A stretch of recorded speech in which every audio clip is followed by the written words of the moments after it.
오늘 저희들에게 주시는 하나님 말씀은 이사야 5장 13절로 23절까지 말씀입니다. 말씀을 함께 봉독합니다. 그러므로 내 백성이 무지함으로 말미암아 사로잡힐 것이요 그들의 귀한 자는 굶주릴 것이요 무리는 목마를 것이라. 그러므로 수월이 욕심을 크게 내어 한량없이 그 입을 벌린즉 그들의 호화로움과 그들의 많은 무리와 그들의 떠드는 것과 그 중에서 즐거워하는 자가 거기에 빠질 것이라. 여느 사람은 구풀이고 존귀한 자는 낮아지고 오만한 자의 눈도 낮아질 것이로되 오직 만군의 여호와는 정의로우심으로 높임을 받으시며 거룩하신 하나님은 공의로우심으로 거룩하다 일컬음을 받으시리니 그때에는 어린 양들이 자기 초장에 있는 것 같이 풀을 먹을 것이요 유리하는 자들이 부자의 버려진 밭에서 먹으리라. 거짓으로 끈을 삼아 죄악을 끌며 술의 줄로 함같이 죄악을 끄는 자는 화 있을진저 그들이 이르기를 우리에게 보게 할 것이며 이스라엘의 거룩한 이는 자기의 계획을 속히 이루어 우리가 알게 할 것이라 하는도다. 악을 선하다 하며 선을 악하다 하며 흑암으로 광명을 삼으며 광명으로 흑암을 삼으며 쓴 것으로 단 것을 삼으며 단 것으로 쓴 것을 삼는 자들은 화 있을진저 스스로 지혜롭다 하며 스스로 명철하다 하는 자들은 화 있을진저 포도주를 마시기에 용감하며 독주를 잘 빚는 자들은 화 있을진저 그들은 뇌물로 말미암아 악인을 의롭다 하고 의인에게서 그 공의를 빼앗는도다. 아멘. 하나님을 화나게 하지 말고 하나님을 기쁘시게 하라라는 제목으로 말씀 전합니다.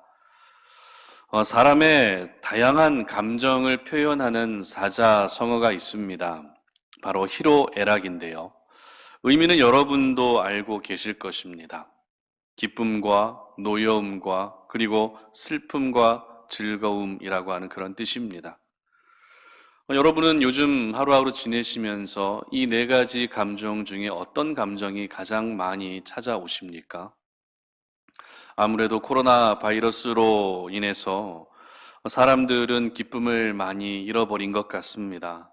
즐거움도 많이 잃어버린 것 같습니다. 그러다 보니 이 희로애락 네 가지 감정 중에 요즘에 사람들이 가장 많이 갖게 되는 감정은 화가 난다는 의미의 로라고 하는 감정이 아닐까 싶습니다. 그래서 화를 다스리지 못해서 일어나는 사건, 사고가 우리 주변에서 늘 일어나는 것을 보게 됩니다. 운전 중에 뒤에 따라오는 차가 크락션 한번 울렸다는 이유로 보복 운전을 하는 일도 있고요. 화가 난다는 이유로 지나가는 아무 잘못 없는 사람을 무차별적으로 폭행하는 일들도 우리 주변에 심심치 않게 일어나고 있습니다. 우리가 사는 사회의 분위기가 이 화가 나는 일보다도 기쁜 일들이 더 많았으면 좋겠다라는 생각이 드는데요. 이제 2020년도 얼마 남지 않았습니다. 한 해를 마무리해야 되는 그런 중요한 시점이고 또 새해를 맞이해야 되는 그런 시점인데요. 아무쪼록 올해는 화나는 일로 마무리하는 일이 없었으면 좋겠고요. 기뻐하는 일로 마무리할 수 있었으면 좋겠습니다. 글자 화자와 그리고 희자는 한 끗 차이밖에 되지 않습니다. 그렇죠? 화와 희. 그러나 의미로는 전혀 반대의 의미를 가지고 있습니다. 화는 말 그대로 화가 난다는 의미이죠. 희는 기쁘다는 그런 의미입니다. 오늘 본문은 희보다 화에 대한 내용이 집중적으로 기록되어진 본문입니다. 어제 본문에 이어서 이스라엘을 심판하실 수밖에 없는 6가지 죄악을 하나님은 지적하시는데요. 그 중에서 4가지 남아있는 4가지 죄악들을 언급하고 계십니다.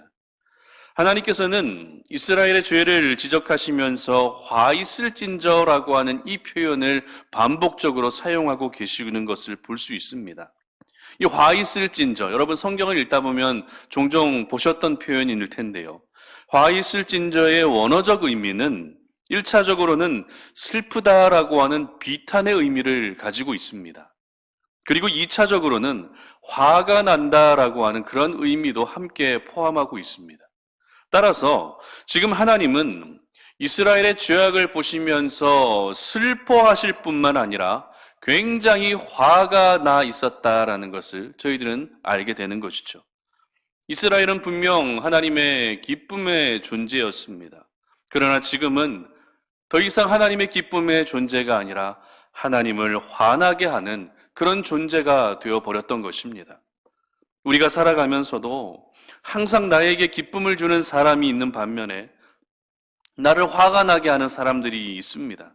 그런 상황이라면 누구나 나를 기쁘게 해주는 사람, 나를 즐겁게 해주는 사람에게 더 애착을 갖게 되는 것은 당연한 모습일 것입니다. 그렇다면 오늘도 우리가 하나님으로부터 관심을 받고 사랑을 받기 위해서는 어떻게 해야 할까요? 당연히 우리 하나님을 화가 나게 하는 것이 아니라 하나님을 기쁘시게 해드리는 사람으로 살아갈 수 있어야 하는 것입니다. 화가 나신 하나님은 그 누구보다도 두렵고 무서운 존재이시지만 기뻐하고 계신 하나님은 이 세상 누구보다도 자비롭고 인자하신 분이십니다. 그러므로 오늘도 하나님의 자비와 인자하심을 경험하기 위해서는 저희들 역시 하나님을 화나게 하는 것이 아니라 하나님을 기쁘시게 해드리는 삶을 살 수 있어야 하는 것이죠. 오늘 본문을 통해 저희들에게 주시는 영적 교훈을 한번 생각해 보겠습니다. 첫 번째는 하나님은 죄에 대해서 화를 내신다라는 것입니다. 18절 말씀인데요. 다 같이 한번 읽어봅니다. 거짓으로 끈을 삼아 죄악을 끌며 술의 줄로 함같이 죄악을 끄는 자는 화 있을 진저. 아멘. 성경을 통해 하나님은 하나님 자신을 분명히 계시하셨습니다. 그래서 저희들은 이 성경을 통해서 하나님이 어떤 분이신지 충분히 알 수 있습니다. 그렇다면 여러분들이 알고 계신 하나님은 어떤 분이십니까? 사랑의 하나님이요? 자비의 하나님이요? 은혜의 하나님이요? 물론 맞습니다. 그러나 오늘 설교를 준비하면서 제가 발견한 하나님은 굉장히 단순하시다라는 것을 발견하게 됩니다. 단순하다는 것은 긍정적인 의미도 있고 또 부정적인 의미도 있습니다. 우리가 일상생활 속에서 저 사람은 단순하다라고 이야기를 하게 되면 긍정적인 의미보다 부정적인 의미가 조금 더 강한 것이 맞습니다. 그러나 성경에서 말하는 단순함은 부정적인 의미보다 긍정적인 의미가 더 강합니다. 왜냐하면 진리는 단순하기 때문에 그렇습니다. 진리가 단순하기 때문에 진리를 말씀하고 계시는 하나님 자신도 단순하실 수밖에 없고 하나님의 일하시는 방식도 역시 단순할 수밖에 없는 것입니다. 그렇다면 어떤 부분에서 하나님이 단순하시다라고 말할 수 있을까요?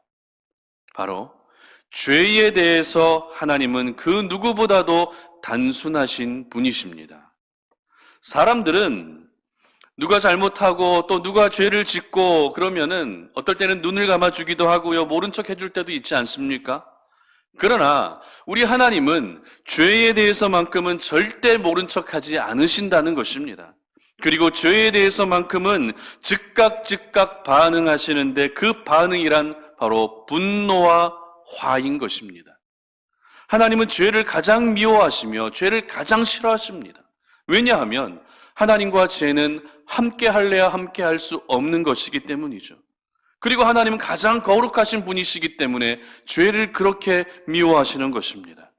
오늘 하나님께서 이스라엘 백성들을 향해 화 있을진저라고 탄식하시며 화가 나셨던 이유가 무엇입니까? 바로 죄 때문이었습니다. 다른 이유가 아닙니다. 이스라엘의 죄 때문이었습니다. 18절과 19절에서는 하나님을 거역하는 이스라엘의 오만방자한 죄를 다루고 있습니다. 20절에서는 스스로 정당하게 여기는 어리석음의 죄를 다루고 계시고요. 21절에서는 교만과 자만의 죄, 22절과 23절에서는 진리와 정의를 왜곡하는 죄를 다루고 계십니다. 이처럼 하나님이 화가 나신 이유는 다른 데 있지 않았습니다. 오직 백성들의 죄 때문이었던 것입니다. 죄는 결코 하나님의 기쁨이 될 수 없습니다.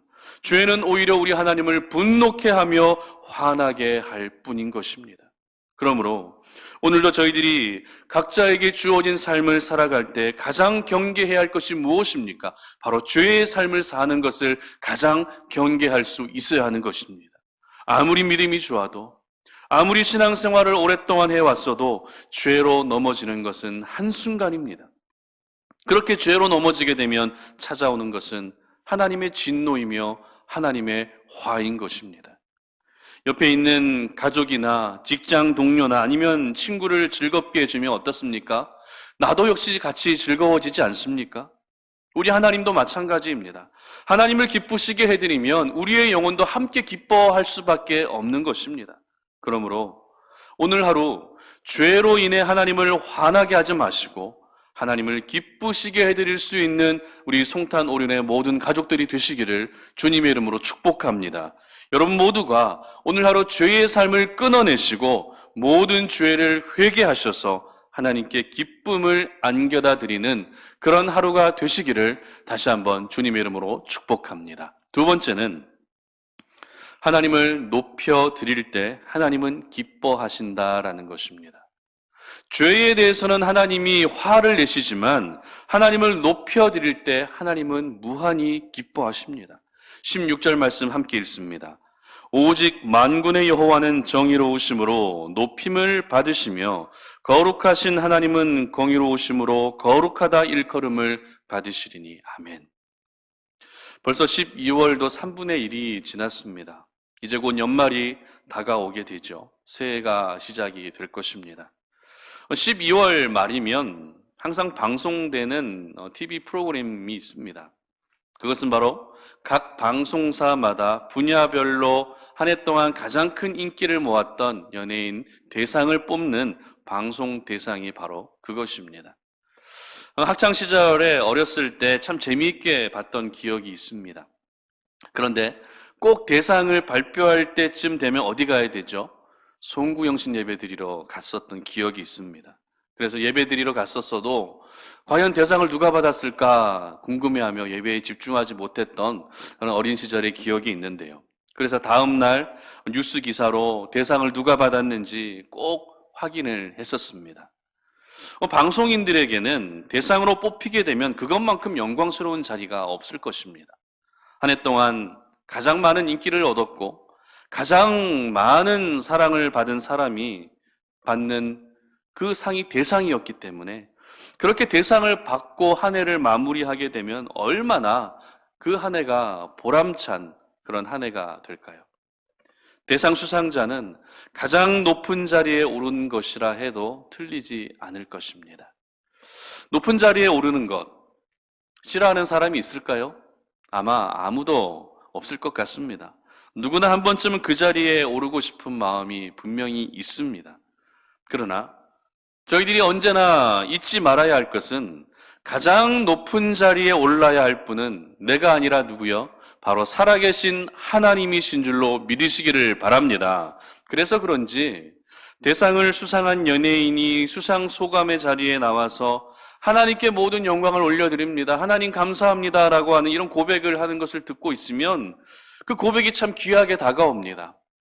또 저렇게 함으로써 하나님의 존재와 하나님의 살아계심을 믿지 않는 사람들에게 또 이야기하고 증거할 수 있구나라고 생각되면서 참 저것이 참 영향력 있게 전도하는 삶이다라는 생각도 드는데요. 여러분, 하나님이 누구십니까? 여러분이 믿고 계신 하나님이 어떤 분이십니까?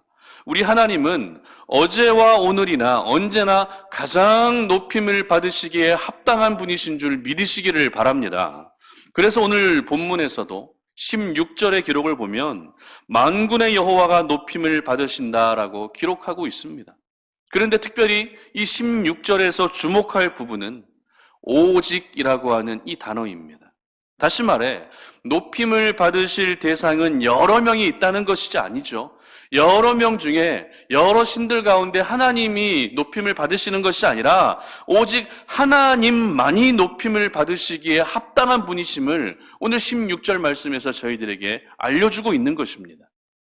그런데 하나님이 높임을 받으셔야 함에도 지금 본문의 상황은 어떤 상황입니까? 하나님이 높임을 받지 못하고 계십니다. 다른 우상들이 높임을 받고 있습니다. 아니, 이스라엘 백성들 스스로가 지금 높아지려고 하고 있습니다. 이렇게 하나님께 돌아가야 할 영광이 다른 곳으로 돌아가게 되면 하나님은 진노하실 수밖에 없는 것입니다. 그렇다면 우리가 오늘도 하나님을 높이며 살아가는 것이 왜 중요할까요? 그 이유는 오늘도 삶의 주인이 내가 아니라 바로 하나님을 심을 인정하고 인식하고 있는 사람들만이 하나님을 높여드릴 수 있기 때문에 그렇습니다. 하나님을 높인다라는 것, 말은 쉽죠. 그러나 중요한 순간에 하나님을 높인다는 것은 결코 쉬운 일이 아닙니다.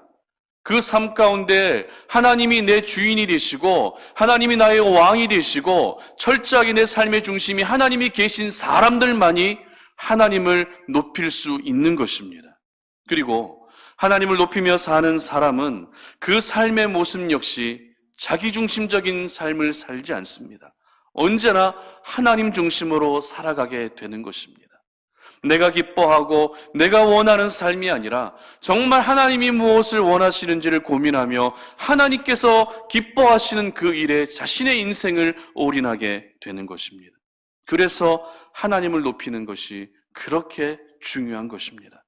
이렇게 우리가 오늘도 하나님을 높여드리는 하나님 중심의 삶을 살게 되면 그 모습을 보시며 우리 하나님이 기뻐하지 않을 수가 없으시겠죠. 하나님께서는 오늘도 자신을 높이며 살고 있는 저희들의 모습을 보시며 기뻐하시고 그에 합당한 필요한 은혜를 베풀어 주실 것입니다. 하나님 자신을 높이고 살아가는 주의 백성들을 모른 척하지 아니하시고 오늘도 그들에게 가장 합당한 은혜를 허락해 주실 뿐만 아니라 그 모습을 보시고 항상 흐뭇하게 여길 것입니다. 저희들은 사람들로부터 칭찬받고 인정받고 박수받는 것을 참 좋아합니다. 그러나 저희들은 그 영광을 모두 하나님께 돌려드리고 하나님만을 높여드릴 수 있는 삶을 살아야 합니다. 하나님의 사람들이 바로 그렇게 사는 사람들인 것이죠. 그리고 하나님의 사람들이 기억해야 할 또 하나의 사명이 바로 하나님을 높여드리는 삶인 것입니다. 어떤 일을 열심히 하면서 하나님을 높여드리는 것도 중요하지만 내 중심과 내 마음이 항상 하나님을 향하여 있는 것으로도 사명을 감당할 수 있다는 것을 여러분 꼭 기억할 수 있기를 바랍니다. 땀을 흘린다고 해서 수고만 하고 있다고 해서 그것이 사명을 감당하는 것이 아니라 내 중심과 내 생각과 내 마음이 항상 하나님을 향해 있다는 것으로도 사명을 감당할 수 있다는 것입니다. 여러분 모두가 여러분의 삶 가운데 항상 하나님만을 높이시고 우리 하나님께서 그렇게 영광을 받으셔서 저희들을 보실 때마다 기뻐하시는 그러한 은혜가 있으시기를 주님의 이름으로 축복합니다. 말씀을 맺겠습니다. 화가 나거나 아니면 기뻐하는 감정은 사람들의 가장 대표적인 감정입니다. 그런데 하나님 역시 이와 같은 감정을 가지고 계십니다. 그렇기 때문에 오늘도 저희들은 우리 하나님을 화나게 하는 삶이 아니라 하나님을 기쁘시게 해드리는 삶을 살 수 있어야 됩니다. 이스라엘이 지었던 죄는 하나님을 화나게 했을 뿐입니다. 그러나 하나님을 높여드리는 삶은 하나님의 기쁨이 될 수 있다는 것을 여러분 기억하시기를 바랍니다. 그러므로 여러분 모두가 죄로 하나님을 화나게 하는 것이 아니라 오늘도 하나님만을 높여드리는 삶을 통해 하나님을 기쁘시게 해드릴 수 있는 이 시대에 구별된 하나님의 사람이 되시기를 주님의 이름으로 축복합니다. 기도하겠습니다. 살아계신 아버지 하나님 감사합니다. 오늘 이 아침에 우리가 주의 말씀을 듣고 오늘도 기도의 자리로 나아가며 하나님이 허락하신 이 귀한 하루를 시작합니다. 오늘도 우리가 이 땅을 살아갈 때 우리가 살아가는 그 모습을 보시며 하나님을 화나게 하고 하나님을 분노케 하는 것이 아니라 하나님을 기쁘시게 해드릴 수 있는 그런 하나님의 사람이 되게 하여 주시옵소서.